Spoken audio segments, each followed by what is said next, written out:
अस्सलाम वालेकुम नाज़रीन, मैं हूं आपका होस्ट अहमद फवाद। हम खबरों के साथ आज की व्लॉग में आपकी खिदमत पे हाजिर हुआ हूं।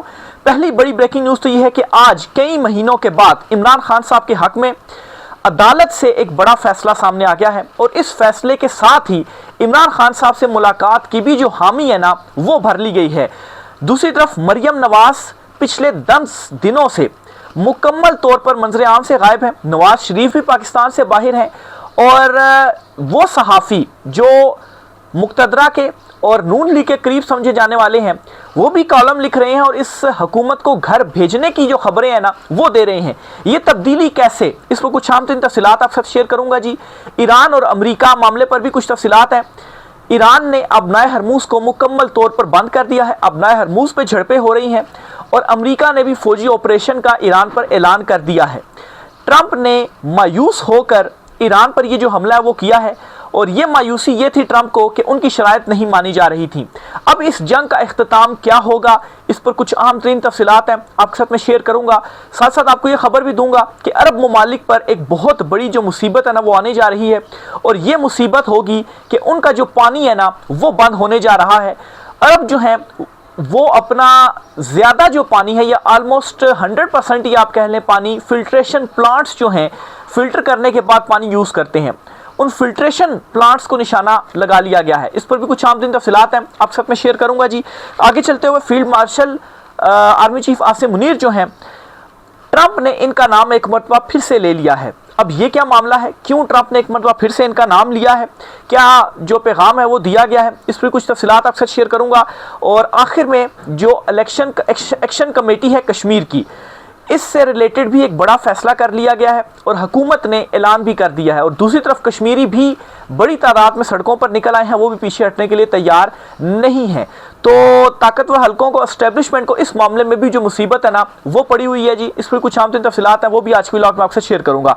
पहली खबर तो आपको बताता चलूं जी कि ईरान और अमेरिका जंग के हवाले से मामला यूँ है जी कि अमेरिकी वेबसाइट की जानिब से एक खबर ब्रेक की गई है और इस खबर के मुताबिक ट्रंप ने मायूस होकर ईरान के ऊपर जो हमला है ना, वो किया है। पहले खबर की डिटेल्स जो है वो आप सुन लें। अमेरिकी वेबसाइट ने दावा किया कि ट्रंप आग बगोला हो गए थे कि ईरान इन्हें तजावीज़ का जवाब नहीं दे रहा और मायूस होकर उन्होंने ईरान पर नए हमले का जो हुक्म है ना, वो दिया। सहाफ़ी का ये कहना है जी कि ईरान पर हमले का ट्रिगर अपाची हेलीकॉप्टर गिराया जाना बना, मगर पस मंज़र में सदर ट्रंप की मायूसी बढ़ रही थी कि ईरान ने 2 हफ्ते गुजरने के बावजूद अमरीकी तजावीज़ पर जवाब ही नहीं दिया था। तो बहाना तो यही बनाया गया कि आपने हमारा हेलीकॉप्टर जो है उस पर हमला किया, उसे मार गिराया, तो इसलिए हमने आपके ऊपर हमला किया है। लेकिन ये वजह नहीं थी, असल वजह थी ट्रंप की मायूसी। और मायूसी ये थी कि ईरान डटा हुआ था, सारे कार्ड्स ट्रंप के ख़त्म हो चुके हैं और एक ही ऑप्शन था ट्रंप के पास कि अब हम हमला कर दें। अगर ईरान को हम जो है वो तबाह कर देते हैं इस हमले में, तो हमारी जीत है। अदरवाइज़ हमें जो है वो इस खिते से बुरी शिकस्त का सामना करते हुए निकलना पड़ेगा और उसमें हमारे लिए लूज़ करने के लिए बहुत सारी चीज़ें हैं। अमेरिका वैसे भी निकल सकता था ईरान से जंग बंदी करने के बाद, लेकिन अमेरिका की उस सूरत में भी जो सुपर पावर थी ना, वो स्टेटस उसका ख़त्म हो जाना था। तो इसलिए जी ये जो स्टेप है ना, वो लिया गया ट्रंप की जानिब से। अमेरिकी अहलकार ने कहा कि जब फायर जेट अपने हदफ की जानिब रवाना हुए तो ईरान को आगाह कर दिया गया था कि फ़ौजी अहदाफ निशाना बनाए जाएंगे और ये भी कहा कि अपाची के पायलट हलाक होते तो आज बिल्कुल जो मुख्तलिफ सूरत हाल है वो होती। तो ये बुनियादी तौर पर अमेरिकी वेबसाइट की जानिब से दावा किया गया है कि ट्रंप मायूस हुआ और मायूस होकर ट्रंप ने ये जो हमला है ना, वो किया है। साथ ही साथ इसके अलावा अबनाए हरमूज जो है, वहाँ पर तमाम जहाज़ों की जो आमदोरफ्त है वो मुकम्मल तौर पर बंद हो चुकी है, क्योंकि ईरान ने इस हमले के बाद अबनाए हरमूज मुकम्मल तौर पर अब बंद कर दिया है और अबनाए हरमूज में भी जो झड़पें हैं ना, वो हो रही हैं। अमरीकी हमलों और फौजी झड़पों के बाद ईरान ने अबनाए हरमूज से तमाम जहाज़ों की आमदोरफ्त को बंद कर दिया है। ईरानी आला जो मुश्तरका फौजी कमान है, उन्होंने ये कहा है कि अबनाए हरमूज से गुजरने की कोशिश करने वाले किसी भी जहाज़ को निशाना बनाया जाएगा। ये भी कहा गया कि अबनाए हरमूज की बंदिश के हुक्म में तेल बरदार और तिजारती जहाज़ भी शामिल हैं। ईरानी मीडिया के मुताबिक ईरानी पाबंदी की खिलाफ वर्जी पर हार्मूज में 2 जहाज़ों को निशाना बनाया गया। वाज़ेह है कि अमेरिका की जानिब से ईरान पर ताज़ा हमले के बाद अबनाए हरमूज में अमरीकी अफवाज और ईरानी पासदाराने इनकलाब के दरमियान झड़पें शुरू हो गई और इसके बाद ईरान ने अबनाए हरमूज मुकम्मल तौर पर बंद जो है वो कर दिया है। तो इसका मतलब यह है कि एक मरतबा फिर से दुनिया बड़े माशी बहरान की तरफ जा चुकी है। ऑलरेडी आलमी मीडिया ये रिपोर्ट कर रहा है कि जो ऑयल की प्राइसेस हैं, चूंकि 2 दिन लगातार हो गए हैं कि अमेरिका ईरान के ऊपर जो हमले हैं ना वो कर रहा है, तो ऑयल प्राइसेस $6 फी बैरल एकदम से उनमें जो इजाफा है ना वो हो चुका है। और अगर ये मजीद इसी तरह से कंटिन्यू रहता है तो ये जो कीमतें हैं ना ये और भी ज़्यादा हो जाएंगी। ईरान ऑलरेडी ये कह चुका है कि हम $200 फी बैरल अगर कीमत होती है ना तो भी हम बर्दाश्त कर लेंगे। हमारे ऊपर महीनों अगर अबनाए हरमूज में जो नाकाबंदी है अमेरिका की वो कायम रहती है तो हम फिर भी सरवाइव कर जाएंगे, लेकिन दुनिया के दीगर ममालिक सरवाइव नहीं कर पाएंगे। वो महंगा तेल अफोर्ड नहीं कर पाएंगे और ना सिर्फ महंगा तेल बल्कि इस नाकाबंदी के बाद जो एक महंगाई की जो शरह बढ़ेगी इवन कि अमेरिका के अंदर अमेरिकी अवाम और यूरोप जो है उसके पास भी ऑलरेडी जो रिजर्व्स है ना वो एंड हो चुके हैं। तो अब ये जो ममालिक है ना ये ममालिक भी बराह रास्त इससे असरअंदाज जो है वो हो रहे हैं और दुनिया की बड़ी बड़ी जो माशतें हैं ना वो तबाही की तरफ जाएंगी अगर ये जंग इसी तरह से कंटिन्यू रहती है। ईरान ने जी एक और काम किया है कि अबनाए हरमूज जब बंद किया तो ये जो जंग थी ना सिर्फ अमेरिका ने ईरान के मुख्तलिफ मकामात पर हमले किए बल्कि ईरान की जानिब से भी अरबों को भी निशाना बनाया गया, अरब ममालिक को भी निशाना बनाया गया, इवन कि इसराइल को भी निशाना बनाया गया और एक और खदशे का इजहार इस वक्त किया जा रहा है। और इस खबर के मुताबिक ईरान अमेरिका कशीदगी के मामले में एक नहायत तशवीशनाक खबर ये भी सामने आई है कि वाटर जो प्लांट्स हैं, फिल्ट्रेशन जो प्लांट्स हैं जो कि अरब ममालिक में मौजूद हैं, इन पर भी जो हमले हैं वो किए जाएंगे। ये इसलिए ख़तरनाक पेशरफ्त है क्योंकि खलीजी ममालिक की एक बड़ी तादाद अपनी पानी की ज़रूरियात के लिए इन्हीं प्लांट्स पर इन्हसार करती है। आप यूँ समझे कि 90% इन्हीं प्लांट्स के ऊपर इन्हसार करती है। रास्ते ऑलरेडी बंद हैं, ये प्लांट्स अगर तबाह कर दिए जाते हैं तो अरबों को पानी के जो लाले हैं ना वो पड़ जाएंगे। और इसलिए ईरान ये कह रहा है कि हम महीनों तक सर्वाइव कर सकते हैं लेकिन दुनिया सर्वाइव नहीं कर पाएगी। ईरान की पानी की ज़रूरियात का सिर्फ तकरीबन 3% हिस्सा इन प्लांट्स से पूरा होता है, लेकिन खलीज के कई ममालिक ऐसे हैं जहां 70 से 90% तक पानी इन्हीं प्लांट से हासिल किया जाता है। अगर इन तनसीबात को निशाना बनाया जाता है, जो कि इतलात इस तरह की आ रही हैं सामने कि अब नेक्स्ट स्टेप यही होगा, तो फिर उसके बाद अरब ममालिक की यहाँ से जो तबाही है वो शुरू होगी और अरब ममालिक के बाद जो यूरोपियन ममालिक और खित्ते की जो तबाही है माशी तौर पर, और ये जो ऑयल की कीमतें हैं जो अभी सिर्फ ईरान और अमेरिका के दरमियान झड़पें हो रही हैं, हमले हो रहे हैं, तो 2 दिन के बाद ही प्राइसेस बिल्कुल पीक पर चली गई हैं। तो अगर ये काम हो जाता है ना तो फिर वैसे ही ईरान ने ये बात नहीं की कि $200 फी बैरल जो है वो क्रॉस करेगा, तो फिर ये वाली जो सूरत हाल है वो बन जाएगी।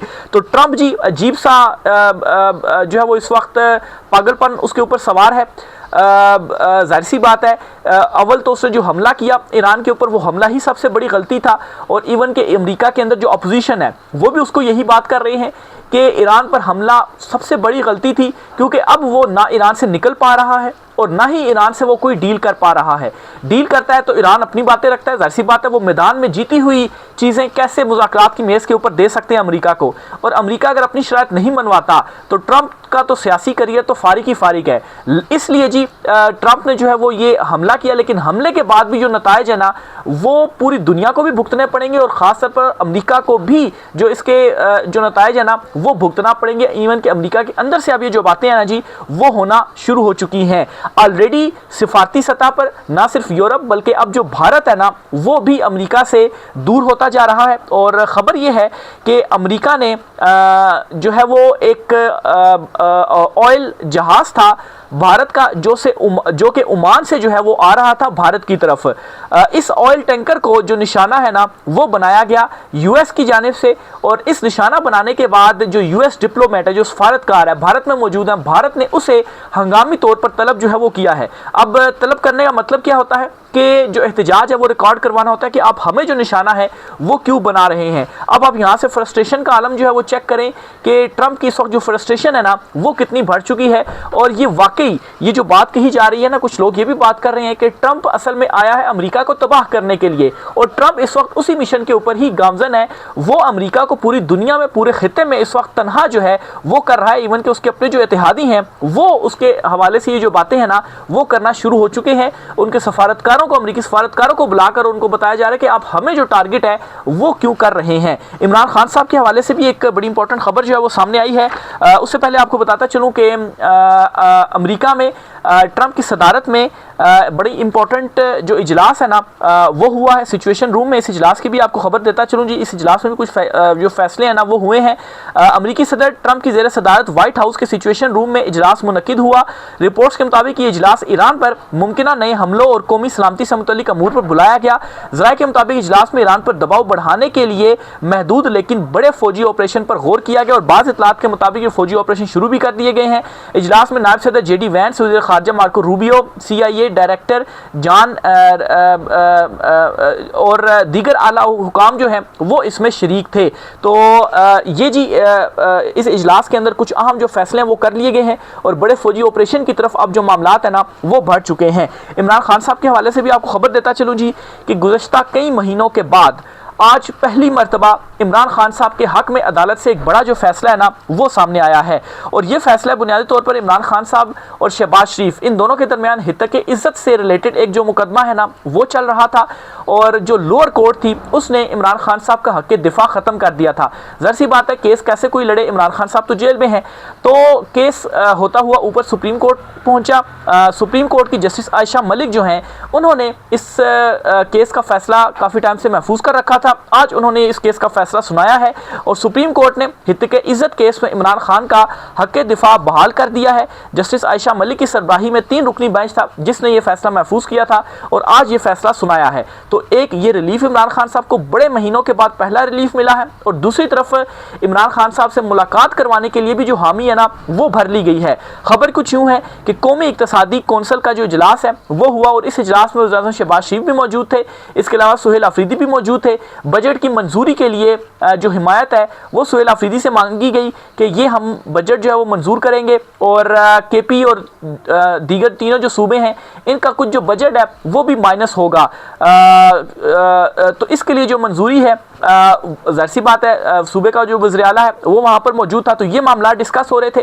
तो इस पर सुहेल अफरीदी ने ये कहा कि जिस तरह से तमाम जो जमातें हैं वो अपने लीडरान से बात कर रही हैं, मशवरा ले रही हैं, और उसके बाद ही सूरत हाल को देखते हुए जो फैसले हैं वो किए जा रहे हैं, तो हम भी ये जो इतना बड़ा फैसला है ये मैं अपने ओन के ऊपर नहीं कर सकता, इसलिए मुझे इमरान खान साहब से जो मुलाकात है वो करनी पड़ेगी, और इमरान खान साहब क्या कहेंगे उस पर मेरा जो फैसला है वो मुनहसिर होगा। यानी कि बजट की मंजूरी के लिए अब सुहेल अफरीदी को इमरान खान साहब से जो मुलाकात है वो करेंगे, और वहाँ से मंजूरी के बाद ही बजट की जो मंजूरी है वो हो पाएगी। इस पर जी शहबाज शरीफ ने हामी भरी और कहा कि बिल्कुल मुस्बत जो साइंस हैं वो भी दिए, और कहा कि वो इमरान खान साहब से मुलाकात के लिए जो कोशिशें हैं वो करेंगे। अब कोशिशें का मतलब क्या है, ज़ाहिर सी बात है जो एस्टेब्लिशमेंट है, जो ताकतवर हल्के हैं जी, उनसे कोशिशें की जाएंगी कि इमरान खान साहब से जो मुलाकात है वो करवा दी जाए। अब देखें मुल्क का वज़ीर आज़म अगर ये बात कर रहा है कि मैं कोशिश करूंगा, तो फिर आप इससे खुद ही अंदाज़ा लगा लें कि वो इस वक्त कितने ज़्यादा जो है वो बेख्तियार हैं। हालांकि इमरान खान साहब से मुलाकातें बंद होनी ही नहीं चाहिए थी।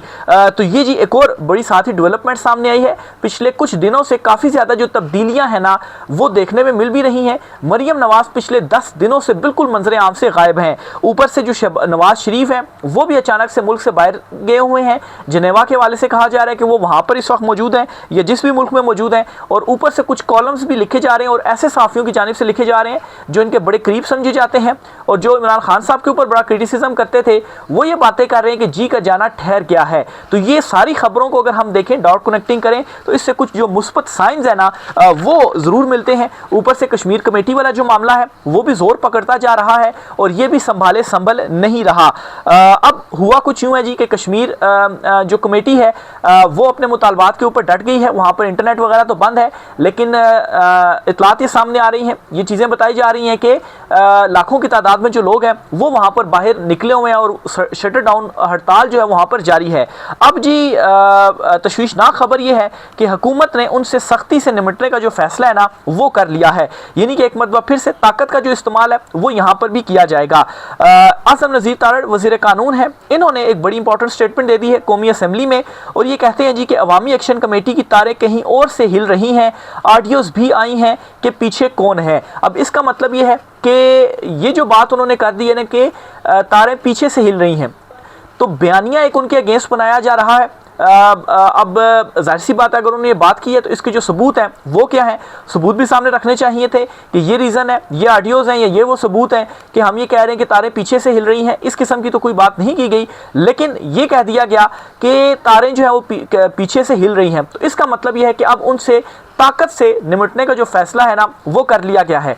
लेकिन कश्मीर में जो सूरत हाल है वो बहुत ज़्यादा डिफरेंट है। माजी में भी पाकिस्तान तहरीक इंसाफ के साथ जो कुछ किया गया वो सबके सामने है, उसी तर्ज जिस तरह पाकिस्तान तहरीक इंसाफ से निपटा गया उसी तरीके से कश्मीर कमेटी से भी निपटने का बज़ाहिर लग रहा है कि जो फैसला है ना वो किया गया है। लेकिन वहाँ पर जो ताकत का इस्तेमाल होगा वो भी एक संगीन गलती होगी। जिस तरह से ट्रंप ने संगीन गलती की ना, इस तरह से ये भी एक संगीन गलती होगी। भाई आप सालसी करवा रहे हैं अगर ईरान और अमेरिका के दरमियान, उनसे कह रहे हैं कि आप लड़े ना सालसी करें, तो यहाँ पर भी तो हुकूमत जो सालसी है ना वो कर सकती है। वो क्या कह रहे हैं, मुतालबा उनका क्या है कि 12 मुहाजिर की जो सीटें हैं वो ख़त्म की जाएँ। हुकूमत उसे मानने के लिए तैयार नहीं है, और मसले की जड़ ये है कि उन नशिस्तों के ऊपर धांधली होती है, और धांधली होकर जब ताकतवर हलकों के लोग आते हैं तो वो फिर अपनी मर्जी से कश्मीर की जो हुकूमत है वो कंट्रोल करते हैं, क्योंकि जहाँ पर वो 12 लोग होंगे उसी साइड की जो हुकूमत है वो बन जाएगी। तो मसले की जो जड़ है वो फार्म 47 और धांधली है, तो उसको अगर आप ख़त्म कर दें तो ये मसला ही नहीं बनेगा। लेकिन खैर हुकूमत के भी क्या कहने, ये तो खुद फार्म 47 वाले ही हैं। आगे चलते हुए जी ट्रंप ने एक मरतबा फिर से फील्ड मार्शल का जो नाम है ना वो लिया है, और ट्रंप ने ईरान के ऊपर ये जो हमला किया इस हवाले से व्हाइट हाउस में उसने ब्रीफिंग दी है, सहाफ़ियों ने उनसे सवाल भी पूछे हैं। तो ट्रंप ने ये कहा है कि अभी तक जो हम ईरान के मामले के ऊपर रुके हुए थे, हम जो मुज़ाकरात कर रहे थे वो इस वजह से थे कि पाकिस्तान के वज़ीर-ए-आज़म और पाकिस्तान के जो फील्ड मार्शल हैं इनके कहने के ऊपर हम जंग नहीं कर रहे थे, हम मुज़ाकरात की जो कोशिश है वो कर रहे थे, और पाकिस्तान भी सालसी का जो रोल है वो प्ले कर रहा था। लेकिन अब ज़ाहिर सी बात है चूँकि सालसी भी कामयाब नहीं हो रही और कोई जो डील है वो भी नहीं हो रही। हालांकि 38 मरतबा तकरीबन ये अमेरिकी मीडिया में भी रिपोर्ट हुआ है कि उसने ये कहा जी कि हमारी डील हो गई और अब दस्तखत होने जा रहे हैं, लेकिन एक महीने से ट्रंप रोज़ाना ये स्टेटमेंट देता रहा है, तो अभी तक कोई डील तो नहीं हुई। उल्टा अमेरिका ने, ट्रंप ने एक बड़ा जो हमला है ना वो दाग दिया ईरान के ऊपर, और लगातार 2 दिन हो गए हैं जी कि ये जो हमला है ना वो ईरान के ऊपर जारी है। तो अब जी बज़ाहिर तो इसका कोई इख्तिताम नज़र नहीं आ रहा। ट्रंप अब ये भी दावा कर रहा है कि ईरानी लीडरान कह रहे हैं कि जो बमबारी है वो हम पर ना की जाए, लेकिन ईरान की तरफ से तो ऐसी कोई स्टेटमेंट नहीं आ रही। उनके लीडरान तो खुलकर ये स्टेटमेंट दे रहे हैं कि हम अपनी खुद मुख्तारी के ऊपर सौदा नहीं करेंगे, आपने दोबारा हमारे ऊपर हमला कर दिया तो हम भी इसके जो जवाब है वो आपको देंगे। और सोशल मीडिया के ऊपर और दीगर प्लेटफॉर्म्स के ऊपर भी जो खबरें हैं वो भी सामने आ रही हैं, फुटेजेस भी सामने आ रही हैं कि ना सिर्फ अमेरिका की जानिब से हमले किए जा रहे हैं बल्कि ईरान की जानिब से भी जो जवाबी हमले हैं ना वो दागे जा रहे हैं, और इसराइल के ऊपर भी हमले किए जा रहे हैं, और बहरीन और कुवैत वगैरह जो हैं इन ममालिक पर भी हमले किए जा रहे हैं जहां पर जो अमेरिकी बेसिस हैं वो मौजूद हैं। तो ये जी आज कुछ आम दिन तफसीलात थी, इस वाले से मजीद जो भी चीज़ें होती है आपसे शेयर करते रहेंगे। राय का सार कीजिएगा। आज की व्लॉग से इतना ही, इजाज़त दीजिए, अल्लाह हाफिज़।